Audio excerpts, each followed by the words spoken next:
নমস্কার বন্ধুরা, আপনাদের সবাইকে এই বিনামূল্যে চ্যানেলে স্বাগত। আজ আমি রান্না করে দেখাবো পুঁই শাক দিয়ে গিলে আলুর তরকারি।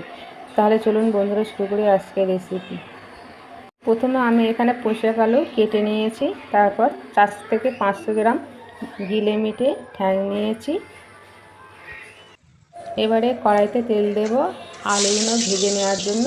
আলুতে আমি লবণ হলুদ মাখিয়ে রেখেছিলাম, আলু ভাজা হয়ে গেছে, তুলে নেব। ওই তেলে পুঁই শাকগুলো দিয়ে দেবো। পুঁই শাকগুলো নেড়ে চেড়ে লাল লাল ভাজা হয়ে গেলে তুলে নেব।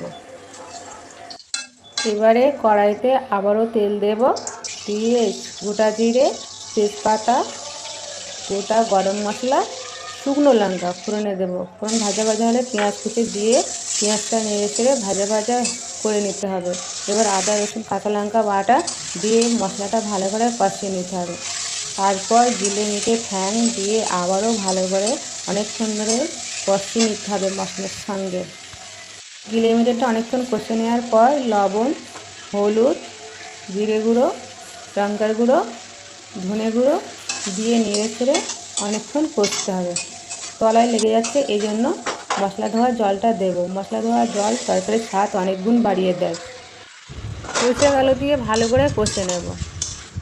আবার একটু স্বাদ মতো চিনি দিয়ে আবারও ভালো করে কষে নেব। বন্ধুরা, এই রেসিপিটা খেতে খুবই ভালো, আপনারা অবশ্যই বাড়িতে একবার বানাবেন।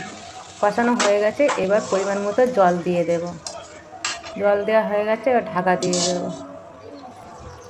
5-7 মিনিট পরে ঢাকাটা খুলে দেখব তরকারিটা কতদূর রেডি হয়েছে। বন্ধুরা, তরকারিটা আমাদের রেডি হয়ে গেছে। উপর থেকে গরম মশলার গুঁড়ো ছড়িয়ে দিয়ে একটু নেড়ে চেড়ে নামিয়ে নেব। বন্ধুরা, ভিডিওটি ভালো লাগলে অবশ্যই একটি লাইক ও কমেন্ট করবেন। আর আমার চ্যানেলে যারা নতুন আছেন তারা সাবস্ক্রাইব করবেন, আর যারা ফেসবুক থেকে দেখছেন তারা ফলো করবেন। ভালো থাকবেন, সুস্থ থাকবেন, নমস্কার।